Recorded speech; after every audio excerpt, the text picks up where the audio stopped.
Hey guys, what's going on? It's me, Jay. I'm here to do a review on the new Pixar movie, um, called Soul, starring Jamie Foxx and Tina Fey. Yeah, my thoughts of this movie. This movie was incredible. First off, the animation. The animation was spectacular. Pixar has come a very long way in their animation department. When they first started way back in 1995, they couldn't even really do human beings. If you saw Toy Story, um, the one human character of Sid, he really didn't even really look human. And now to bring so many characters to life and characters of color, and it shows showing the vibrancy of New York City, the many ethnicities of New York City, the feel of New York City, what it really is like to be um, living in New York City, the train rides, the musical accompaniments. Just it felt like I live in New York City. I'm from New York City. I've lived in New York City my whole life. It just felt like Pixar really brought the sights and the sounds of my city, New York, to life. Um, Now to the get to the story. The story is about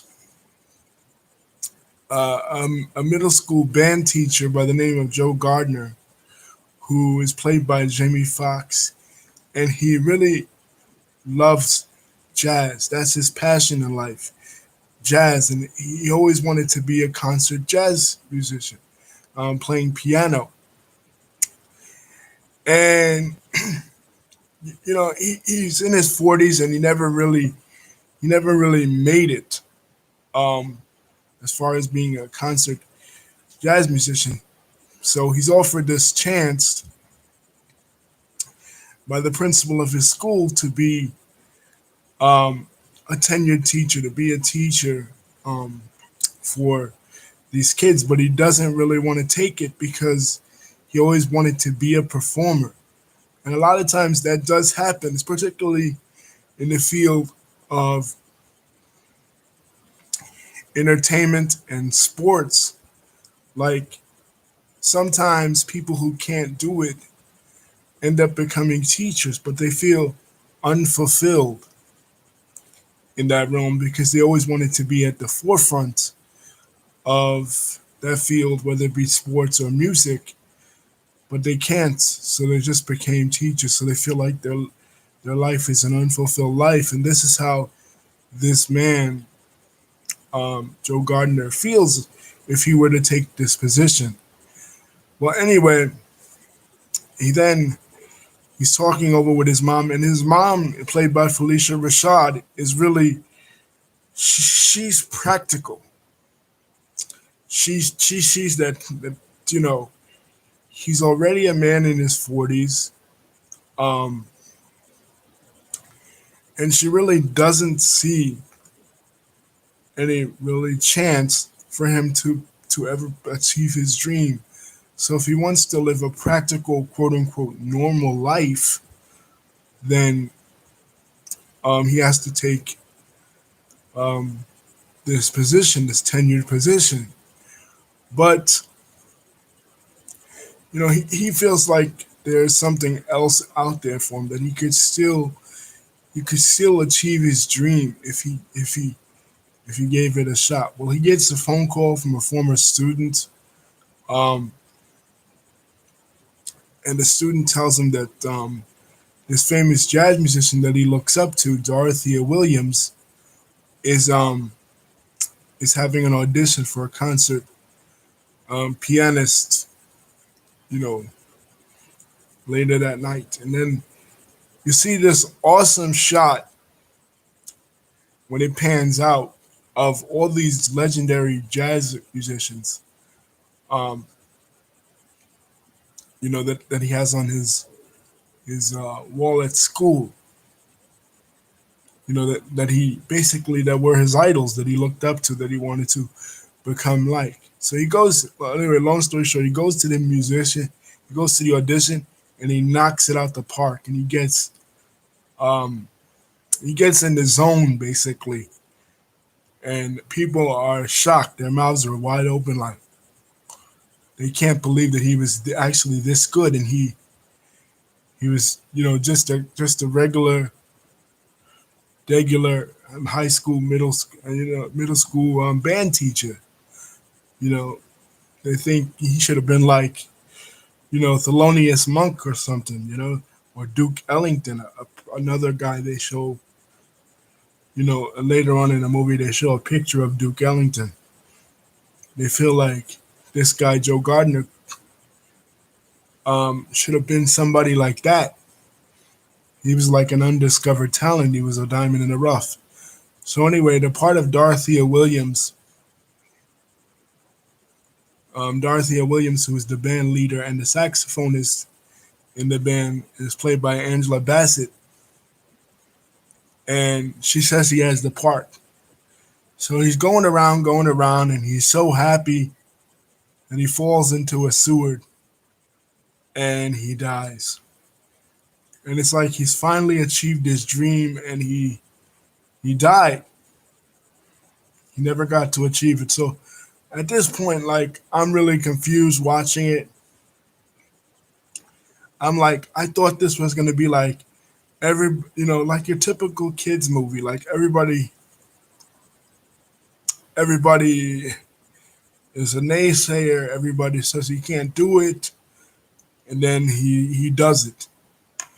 He proves everybody wrong, and he finally achieves his dream. I thought the message of this film was going to be that no matter what, you can achieve your dream.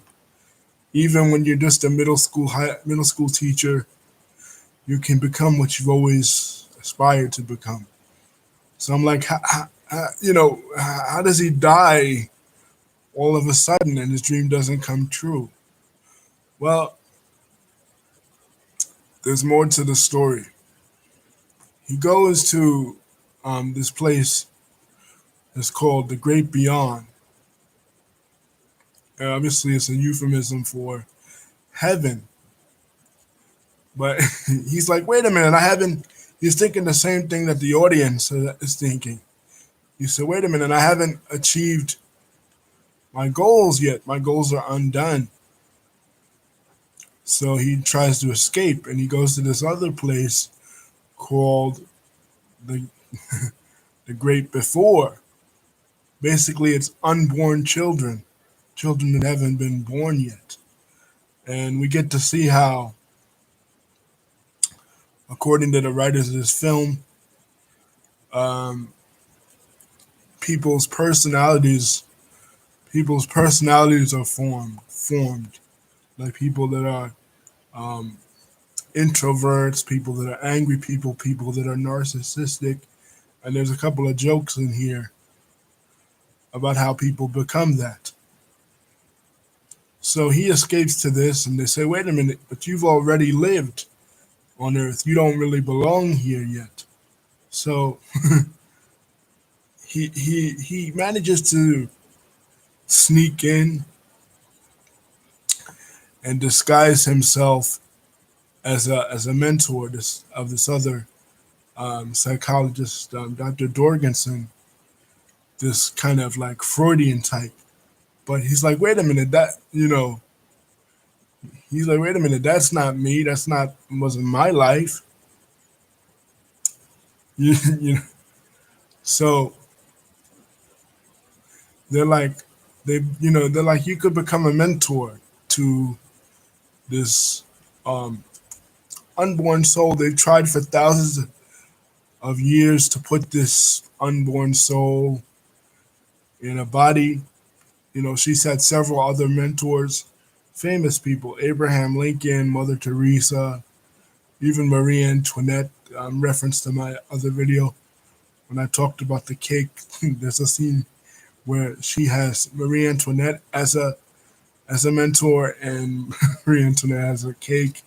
She has Greek philosophers, whole bunch of um, mentors, and she's never really found her spark. She's never really found her purpose that fulfills um, the the latter part of her badge, her purpose for life.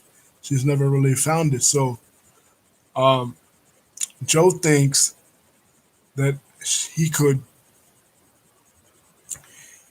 he could get her that Earth badge, and he takes the badge and he gets back to Earth in time enough to go to this audition.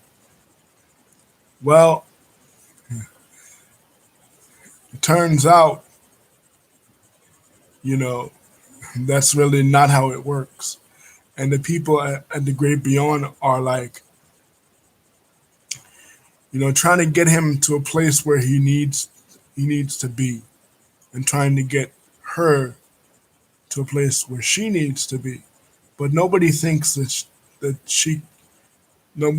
any mentor could help her find her purpose, because everything she finds boring. She finds science boring, being the president boring, everything boring. Music, she never experienced anything. So how can she know the joys of this? So she tries to get him to a place, that's like a shortcut place. And in this place is the zone. He discovers, great musicians, great actors, people that are totally obsessed and totally driven by their passions. He's like, great, that was my passion. My passion was music, and I was driven by music. But there's a downside to it, and the downside to it is that these people became so obsessed with their passions that they forgot about everything else in life. They became so driven, they became so focused on this one passion, whether it be acting, whether it be music, like Mr. Gardner, or whether it be just anything. They became so driven by their passions that they forgot about living, and they became these lost souls. So the guy that is rescuing these lost souls, these obsessed people, like this one stockbroker, is Moonwind. And Moonwind on Earth is like, he's just this bum that twirls around with a sign in the middle of Manhattan. You know what I mean? But he's fulfilled. He's not like these lost souls trying to get somewhere, always trying to get somewhere. And I felt it was interesting because it was kind of like a metaphor for like New York City. Everybody's always trying to get somewhere and get somewhere, and they become so obsessed and so driven that they forget about the world around them. So then the comedy comes. After this, the comedy comes in. So they discover how they get the lost souls back to living again, and back to being focused on what's really important, the little things. So Joel thinks, oh, this is my way. This is my way to get back to Earth. So he prematurely jumps back to Earth, and instead of going back into his own body, he goes into the body of this therapy cat that this old lady brought to bring him out of a coma. And 22, the one who was trying to find her purpose, who's never really lived, who's like, basically, she has the mentality of a child. She's learning to walk, she's learning to talk, she's learning what taste is, she's learning what feelings are and what sensation is. So everything has this sense of wonderment about it for her, because she's seeing the world for the first time. Unlike Joe, who's very jaded. So um, there's these series of things that happen to her. Like, for example, she she eats a pizza for the first time. And keep in mind, she's never tasted anything. She's lived for thousands of years in what they call the youth center, which is the great before, another name for the great before. She's never tasted anything. She's looked at everything as really cerebral, and she's lived with her mind and not with her soul, not with her feelings. She's never allowed herself to feel anything because she really has never felt anything. She's kind of like them lost souls. She was so um, her focus was so against going to Earth and so against things that she never allowed herself to feel things, and basically live life. So she gets a haircut for the first time. She um, she takes a shower for the first time, and Joe is living in the side of this cat and directing her in his body. So, and at the same time trying to get her to the half notes to do this performance and to become a part of this band. So it's just funny, like for example, the scene I love was with the barber. He goes to, he figures he could give himself a lineup as the cat because 22 doesn't know how to cut hair. So he takes the clippers as the cat, and he skis himself. And now his hair's all fucked up before his big audition. So he's like, "Oh, what am I gonna do now?" So I go. He's like going to the barber shop, and he's trying to direct 22 about what to do. And then she says, "What do I talk to him about?" And he says, "Well, me and him, we just basically just talk about jazz all the time." So again, it's showing how Joe is so consumed with jazz that he thinks about jazz all the time. That's all he ever thinks about, you know. And um, you know, but again, it's just Joe's body. It's the mind of 22 who's learning. 22 played by Tina Fey. She's learning so much, and at the same time, she's so young and so mature, but she's so experienced because she's her soul is basically lived for thousands of years, but she hasn't experienced anything really in the physical. So she's an old soul, but a young body and mind. So she's able to expound upon a great many things philosophically in the barber chair, but she's so happy to just receive a lollipop. You know what I mean? So yeah, it's like, hey Lisa, she is kind of like these people that they say they have old souls. She has an old soul, but she has a young mentality.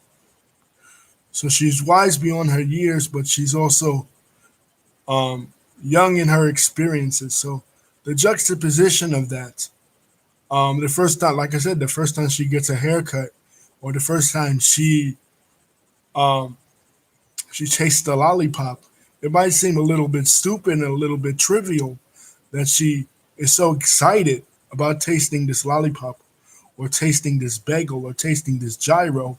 And then all of a sudden you see this person acting like this, but they're so wise beyond their years. And so, they're able to talk about Greek philosophy, um, Roman history, this and that, but they get excited about a lollipop, and the barber is just so taken aback because he thinks this is Joe, because physically this appears to be the body of Joe. But he's like, all you ever talked about every time we came in here was jazz. You never talked about anything. And the people in the barbershop, they're just haters. Especially this one guy, Paul, played by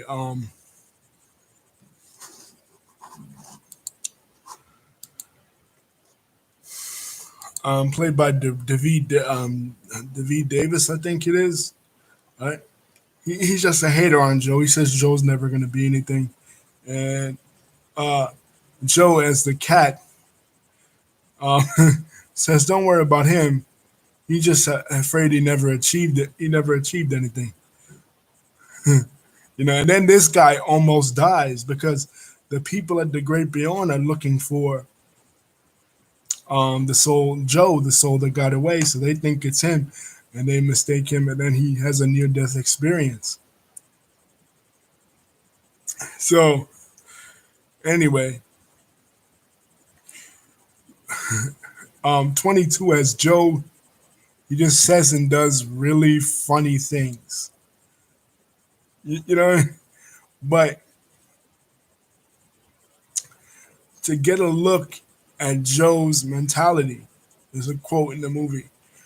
When 22 is in Joe's mind, 22 says, "There's nothing in here except for jazz and thoughts about this girl, Lisa." So all he could think about is this girl and jazz. He's really some of the quotes. Um, yeah, some of the quotes are really philosophical. Uh, Lisa, um, Lisa here was the one who recommended um, me this film, and I'm gonna paraphrase it and put it into my own words. I'm not gonna quote it directly. If that's okay with you, Lisa. Um, one of the things that one of the quotes I love that made me laugh was when uh, they say, "You can't crush your soul here. That's what Earth is for." And it's a funny line, but it it really is true for some, and it's true for Joe because uh, Joe's soul is crushed by his tunnel vision, his narrow focus, and it really connected with me personally. Now, this was crazy because this is a Disney movie, but still, what it connected with me personally because I have these grandiose visions of what I picture or wanted. I want for my life, you know, which is marriage and relationships, but oftentimes becoming so consumed with that or being in the zone, as this movie puts it, could turn someone into a lost soul.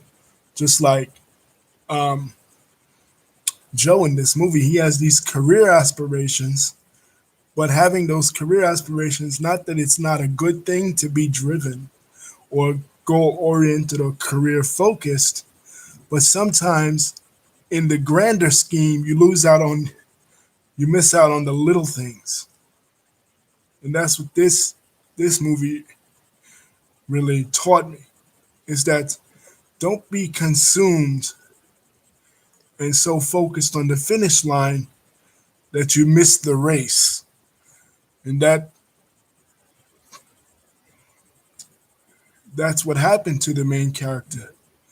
It wasn't until he experienced life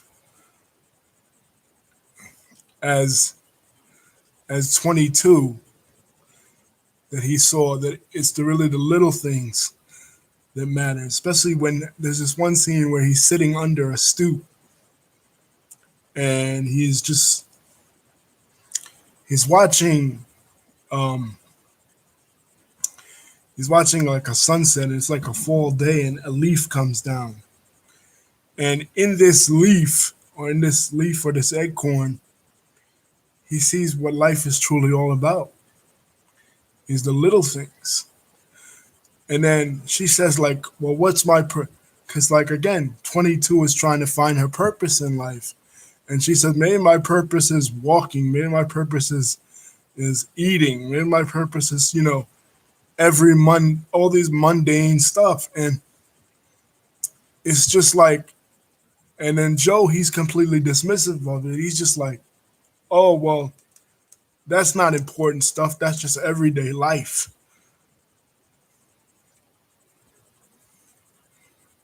And one of the quotes, Lisa talked about the quotes in this movie.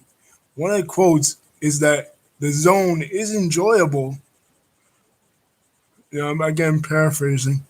The zone is enjoyable, but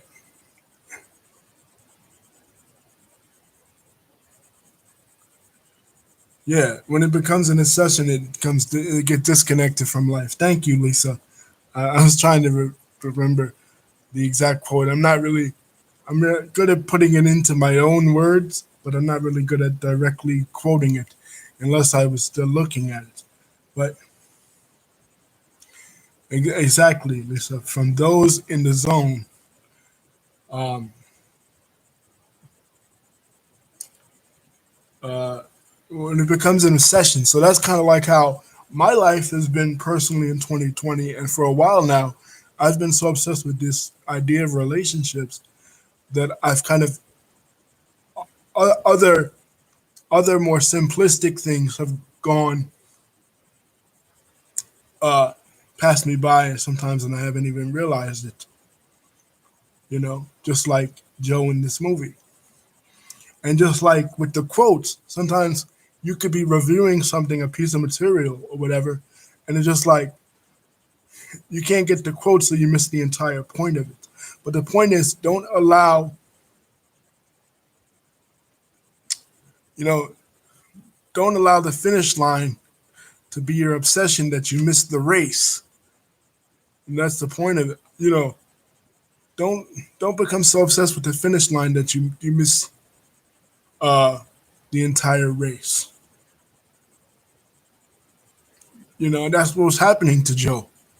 He was becoming so obsessed with getting to where he needs to be that he forgot that the point of living is not just achieving goals and achieving dreams, but it's the journey. Yeah, exactly. It's Lisa. Yeah, life is full of possibilities. You just need to know where to look. Don't miss out on the joys of life. You miss out on the everyday little things by focusing too much on the bigger picture and the end goal.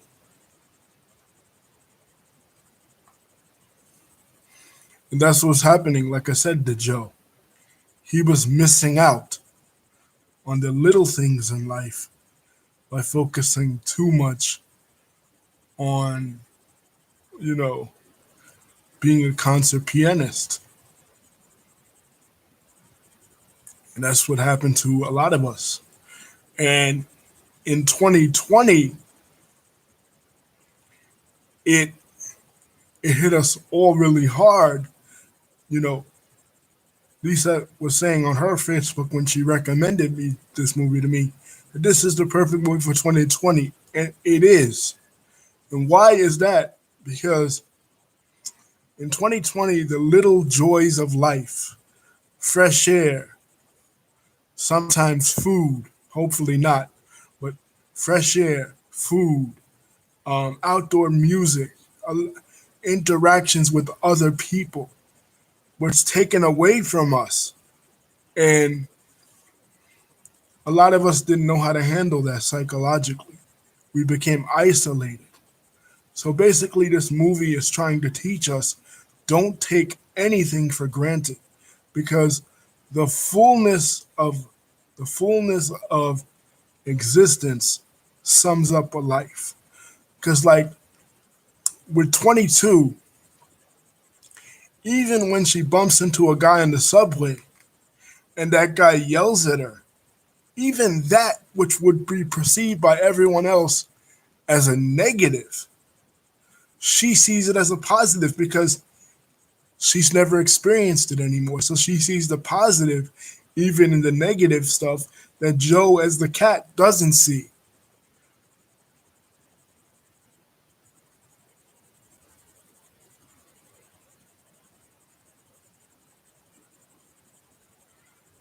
You, you know, like, and that's the great thing about being a kid, and that's really the great thing about tragedies like 2020, like the 2020 coronavirus have really taught us.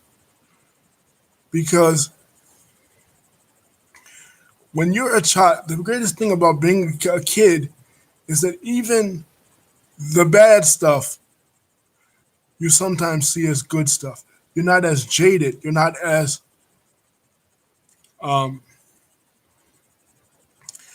depressed or down as grown-ups are, and consumed with career, and consumed with the hustle and bustle of life. It allows you to take a minute and be like, damn, even in the bad, even in the bad, there was good, you know? And that's what really Corona has really, the COVID and Corona situation has really taught us in 2020, that even though this tragedy happened, um, there can still be teachable moments and great things in life that we can glean from it. Just like kids do. That's why I love the character of 22, because the character of 22 is like a child. Everything she was experiencing for the first time. And that's why people love kids, because the wonderment in their eyes. They're not as cynical as adults. They're not as jaded as adults. And that's what 22 was.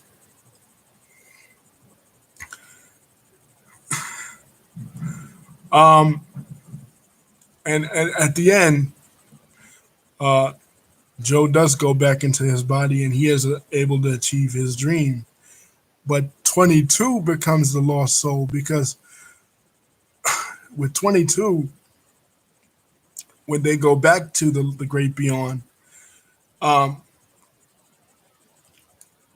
she does become jaded, because she remembers people, especially Joe, that were telling her, oh, the stuff that she was loving, the stuff that she was taking pride in, it wasn't really important. She really has no purpose. She was never really good at anything. She just was. She just existed. And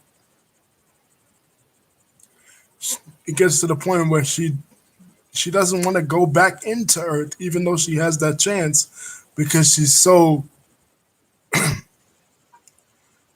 jaded, you know, by by her experience there. You know what I mean? So, uh, but then this one scene that I really love, the end scene, where Joe is playing the piano, and he pulls out of his pocket, everyday things: a piece of bagel, a crust of pizza, a Metro card. And he sees in those ordinary, mundane things the beauty of life.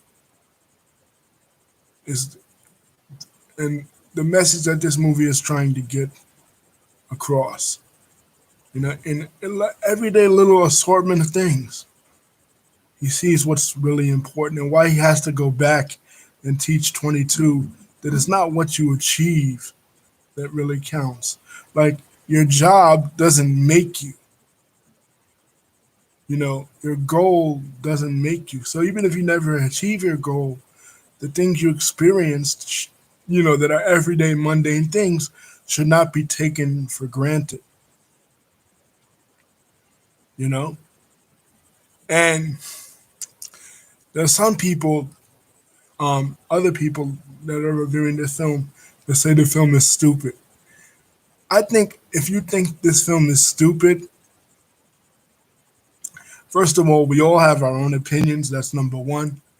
But if you think this film is stupid, then you're not. You're obviously not a deep thinker, and just take some time to consider, watch the movie, and take you know view my video in companionship with the movie, and take some time. You're missing the. I feel like you're missing the point of the movie if you think the movie is dumb and stupid because because again, you're looking at the obvious, just like what the movie is telling you not to do. You're looking at it as a cartoon movie. Oh, it's just some childish stuff. But through the eyes of a child and through the wonderment of a child, we can clearly understand the world. So if you're thinking that, and you're thinking surface level, then you're not understanding the movie anyway. You know, you think, oh, it's just some stupid movie. About with Jamie Foxx with African American characters or whatever. But that in itself is a monumental thing from a social justice standpoint. But don't get caught up really so much in that. If you think this is a dumb movie, then you're only seeing it surface level. You're not seeing the deeper implications of it. In my opinion, you know, not only is it a monumental technical achievement, but it has a great message that resonates with the people of 2020 and the experiences of 2020. And the real message of this film is um, don't neglect the forest for the trees. You know, don't don't don't become so consumed with the end goal that you miss the journey. Peace. And don't get so caught up in the fact that it's a cartoon that you miss the deeper levels of meaning in it.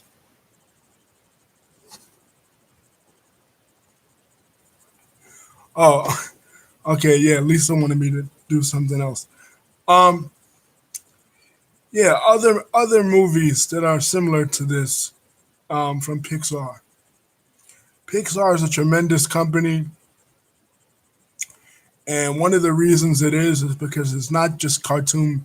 Like Pixar is almost the evil twin of Disney in a way, or the good twin of the evil version of Disney. Disney is so shallow and so surface level that oftentimes their movies are just like girls singing a Disney song about something they want in life, like romance, or they want a prince, or you know, th- going back to the first Disney movie, "Someday My Prince Will Come," uh, that Snow White sings.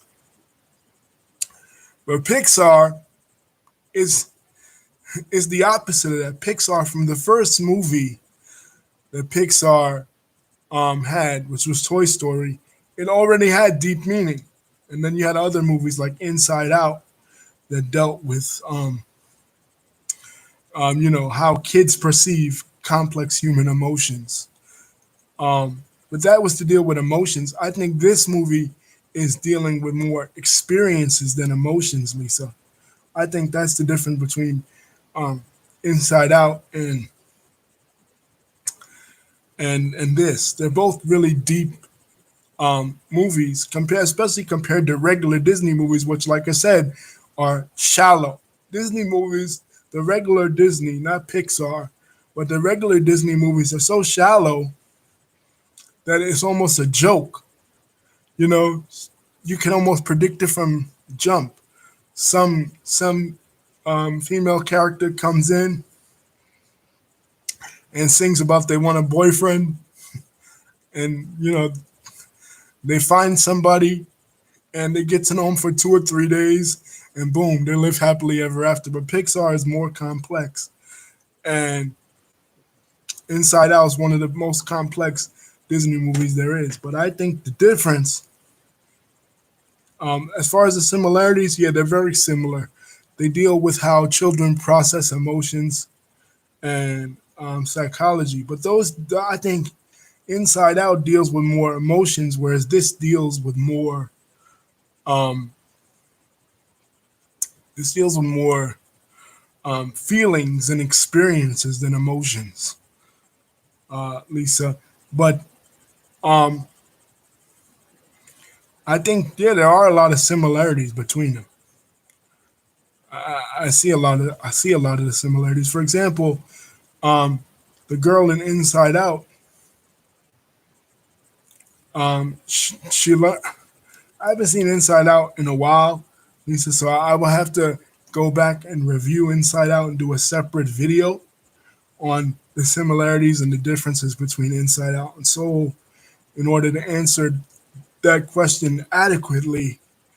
But just in generally, I think the difference is that this deals with more experiences and that deals with more emotions. You know, to answer your question there, Lisa, do you have anything else that you would like to add to the video? I enjoy this. I really enjoy this interactions type stuff. This is what I like.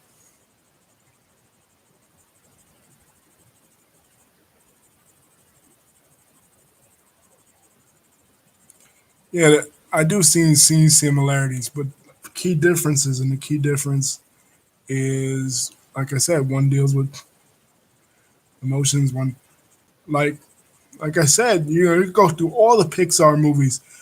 Um, Up deals with death. You know, no other Disney, Disney, the regular Disney, never dealt with Brother Lion King. But again, that was surface level.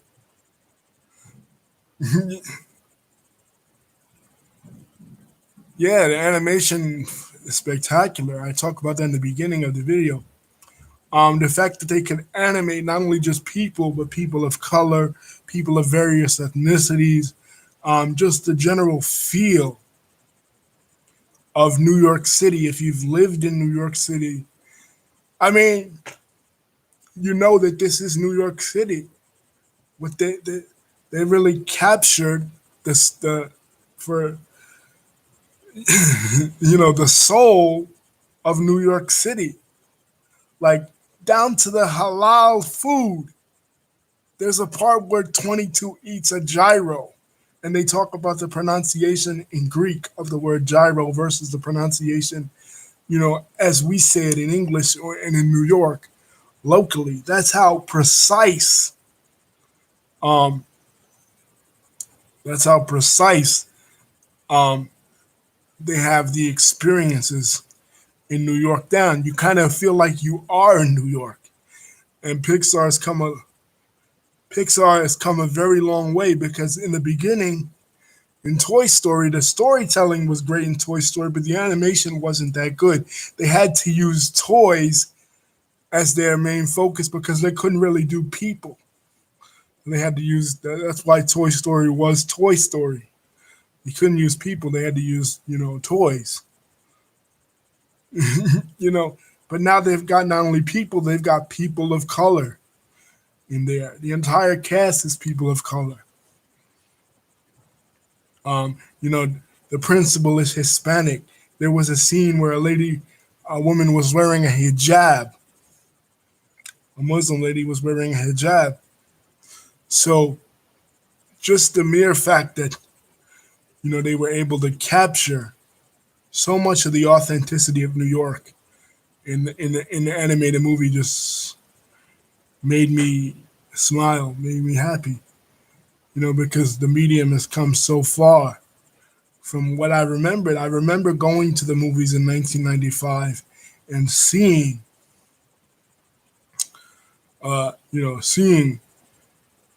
Toy Story for the first time and being blown away that it was computer automation and to see where it's come from, it's gone to is just incredible. And the fact that Pixar doesn't just do trivial movies like their cousin Disney or their brother company Disney does, or even Marvel and Star Wars and regular Disney, the other branches of the Disney company. They just throw anything out there. They throw random Marvel movies, like 100 Marvel movies, 100 Star Warses, and half of them don't even mean anything. They just throw them out there, just to make money. But Pixar, they never disappoint. They focus on the story. They focus on conveying true messages to kids and adults as well, and that's why they're the best branch of Disney. And that, coming from me, a true fan of the original Disney and a true Star Wars fanatic. But I will say that Pixar is the best branch of Disney of all the branches of Disney. As far as storytelling, better than original Disney, better than regular Disney, better than Star Wars, better than Marvel. Pixar is the best. You know, they haven't had, well, Cars too, but I don't really count that. But other than that, Ratatouille was great, Inside Out was great. They just keep getting better and better. And another thing too, the fact that this was released on Christmas, um, really, really brought a smile to my face, because there is a Christmas movie that is a Christmas movie standard, and it used to be one for years and years, and it's called "It's a Wonderful Life." And in this movie, the guy imagines a world where he was never born, and through that, he discovers what is the true purpose in life. And how he was important in the world. And I think this movie was kind of an updated version of that for 2020. The same way that character discovered that his life was meaningful and had purpose because of his family cared about him, was the same kind of way that Joe Gardner discovers that in this movie.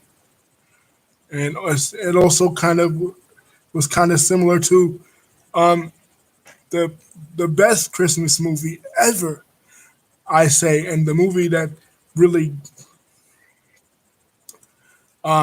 made Christmas Christmas, and that's the Christmas Carol, the story of Ebenezer Scrooge.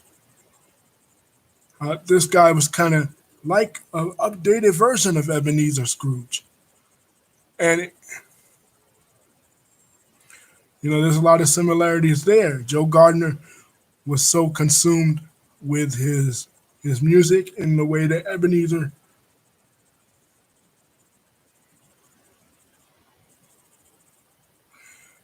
Oh, that. Oh my God, Lisa.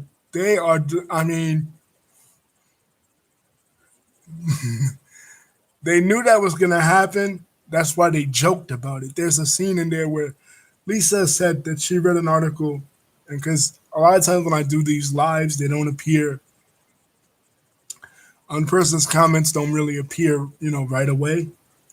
So the comment I'm going to read is when Lisa said she read an article that some social justice warrior, was, you know, angry that 22 was a white woman, Tina Fey, in a black man's body. Um, that's just so stupid. And then again, just like calling the movie dumb, if you only focused on that, you're missing the entire point of the whole movie. You're missing the point. The point of the movie is to look deeper into the everyday, mundane, um, inconsequential experiences in life, and to see the deeper meaning. And if you're only seeing skin color, then you're missing the point. You might as well not even watch the movie. And I'm glad you don't like it, because we don't need fans of soul that are so toxic and surface level like that. But they do joke about it in the movie. She says, "Well, why is your voice like an annoying white woman?" But the point is, 22 is a soul. She could, and she does it in the movie, she could manifest into any voice or anybody or any race. But she just chose that voice because it's annoying. And I think that too, that joke um, goes along with this current Karen meme that we've seen on Facebook. We know that this is the year of the Karen. You know, Karens being snitches, Karens being this just is annoying caricature of white ladies. You know that want to snitch on you because you're not wearing a mask, or want to snitch on you because you're not doing this, you're not doing that. So that's why I think the joke was very timely. You know what I mean? That 22 has basically the voice of a Karen, but so what? She's in a black man's body. Let's say hypothetically that reincarnation exists, and we all were probably another race or another gender before. You know, so if that's the only thing you're seeing, then you're missing the point of it. The point was that 22 was like Joe before Joe became what Joe became. So it was, I think, his voice and I mean his race and his gender. I mean her race and her gender irrelevant. You know, so if that's all these social justice warriors are seeing in a film like this, then they need to sit down because they don't understand the film. They don't understand the deeper psychological levels of the movie. Because all they see is race and gender. You know, they're happy to get. This is completely off topic, but they're happy to get somebody in Joe Biden's cabinet just because they're a Hispanic or just because they're a woman or a gay person. Pete Buttigieg, who doesn't even know anything about transportation, getting a job as a transportation minister just because he's gay. You know what I mean? That's all they see is identity. And they miss the point of the movie and they miss the point of somebody like Martin Luther King's message, I think, in being upset about that. Yes, representation matters. And yes, there is such a thing as blackface, an ugly history of blackface in our country that should not be discounted. But this is not that. Um, the experiences that Joe has could be experiences of any person of any race. I mean, yes, there are certain cultural references, you know, to black culture, but the overall gist of the story could be a person of any race. I don't think his race or his gender really matters, or her race or her gender really matters. You know what I mean? So if they're gonna try to make it a blackface issue and say that Tina Fey was in blackface, that Tina Fey was um, doing something anti-male because she was interpreting a male character and she's a woman. Bullshit. You know what I mean? Like, don't even become fans of this movie if that's your mentality. You know what I mean? I say anyway. That's my opinion.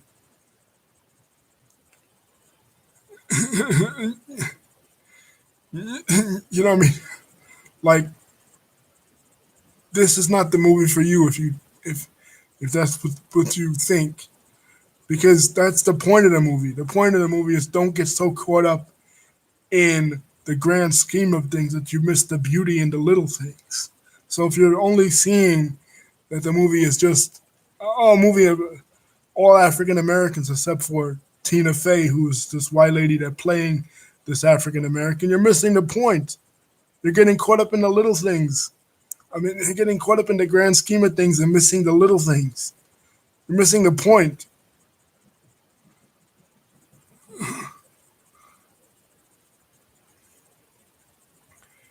You know what I mean? And that's why this is the perfect movie for 2020, because it it tells you don't don't get so caught up in the grand scheme of things, the hysteria of things, that you miss those little things that are important. And I thank Lisa for recommending this movie to me, because I would have totally skipped this film because I would have saw this as I thought going in, and I'll be perfectly honest with you guys. I thought going in that this was gonna be like another Disney type pandering to minorities. Like, oh, let's just give them a movie that's African American, African American experiences loaded with, lame hip hop references, pandering type stuff. I thought this was what this was gonna be. You know what I mean? Like, you know, not to say that the Beyonce movie earlier this year, the Beyonce movie, I'll compare it to that. Like Lisa, people wanted me to compare this to another movie, the other movie that was brought out by Disney. Well, I'll compare it to that. The Beyonce movie, Black is King.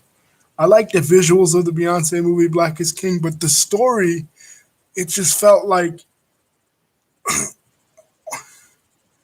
they were just trying to do it because they wanted to do a black film and George Floyd's death that just happened. So they're like, oh, we got to get this black film, this all black film out there and, just give them, give them an all black film. We got to pander to that audience. We got to get that the African American dollars. That's what that Beyonce movie felt like. Like, it didn't really need to be made. Why did that Beyonce movie exist? Like there was already a Lion King out there. You know what I mean? Like, it was a great movie visually. It was great seeing Africa, seeing the references to Africa, the cultural references, like I said. But why did it exist? And I thought this was going to be something like that. I thought this was going to be filled with like modern day references, like to Kanye West and to Trump and to social justice. And I thought I was going to skip this movie for that reason. I'm like, oh man, this is going to be like, you know, just a pandering movie. Like the cinematic equivalent of Joe Biden sitting down with Cardi B for an interview. I thought this was going to be, like a lame attempt of Disney to just get African American dollars.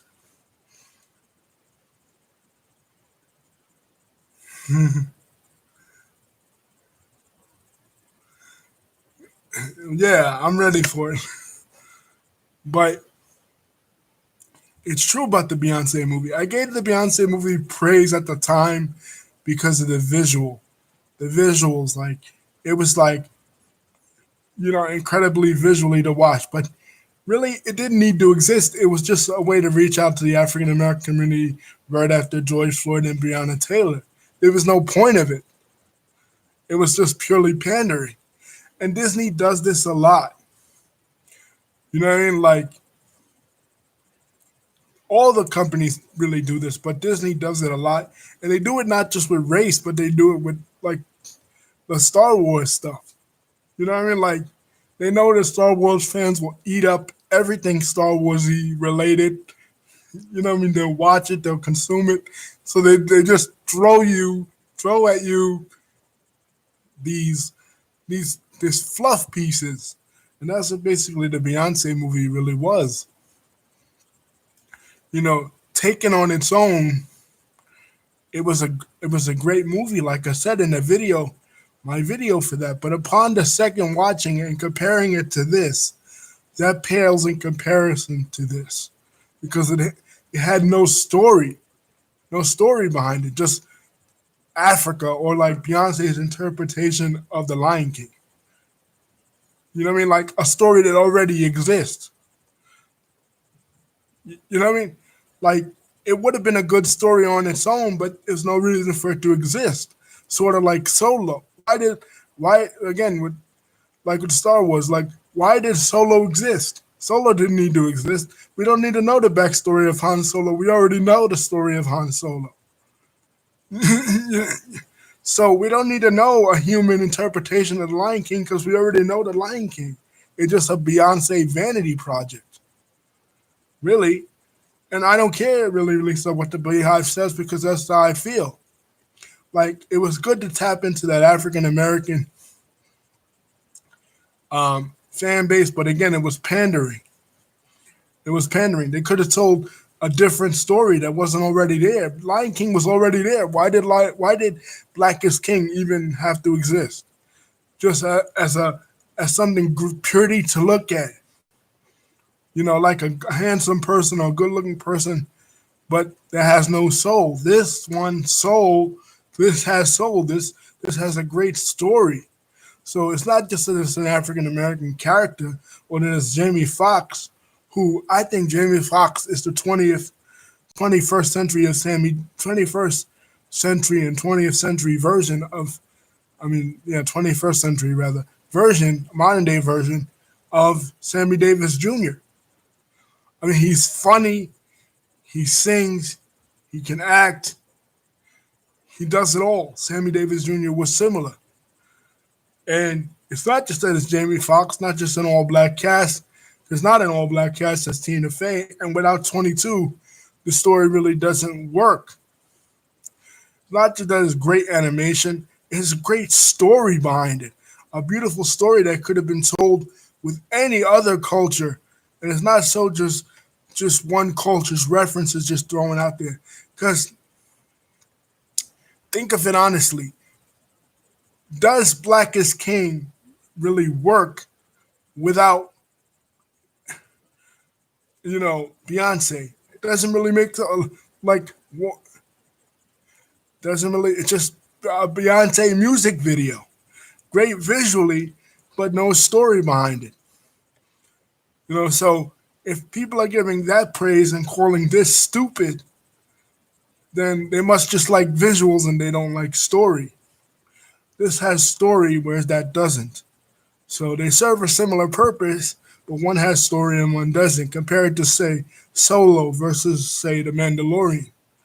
Mandalorian has a great story and great visuals. This has great story and great visuals, whereas Black is King just has great visuals. The visuals are amazing, but it's nice to look at, but the story, there's nothing there. You know what I mean? It's not fleshed out. It's just bones. Could have been great, but this is better because it speaks to what we're going on in 2020 without, just a lot of social messaging. You know, yeah, that's true, and that's one thing Pixar is good at too. That Disney was never good at. Disney was never good at sequels. That's why sequels in Disney always came out on just video or DVD because they were never really good at sequels. They could do a great story, but they could never follow it up. They could do an Aladdin.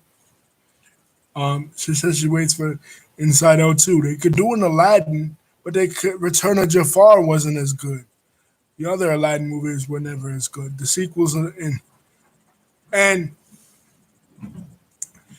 I didn't really trust this movie at first until Lisa.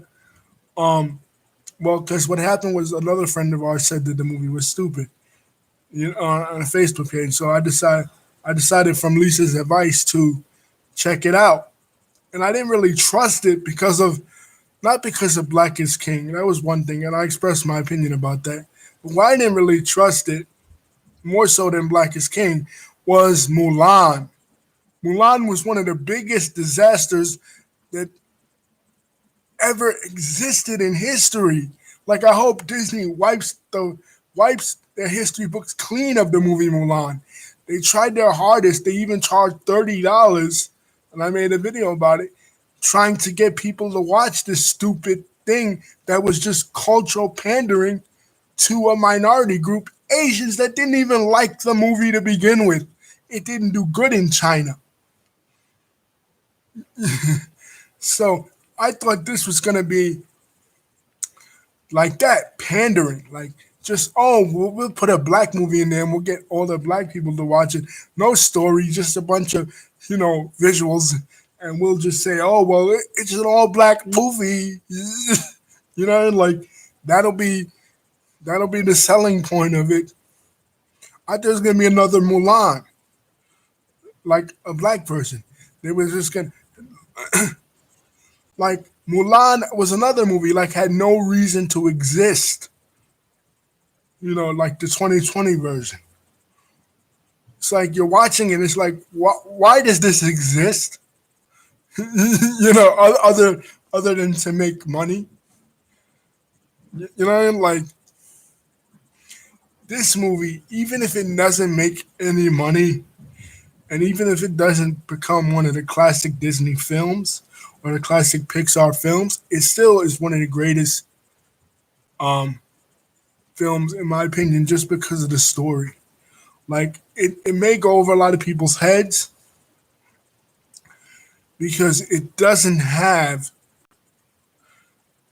a lot of the like the BLM stuff.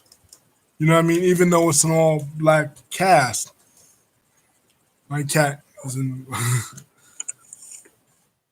And it's funny because this movie has a cat in it, but as an all black cast, but it it doesn't it doesn't have a lot of the BLM stuff. You know, it's a lot deeper than that. And that's pretty good. Not that stuff is bad, but you can go overboard with a lot of that. If it come off as pathetic and pandering to certain ethnic groups like they did with Mulan and to Chinese, and would it have done well? So I'm glad they didn't include that.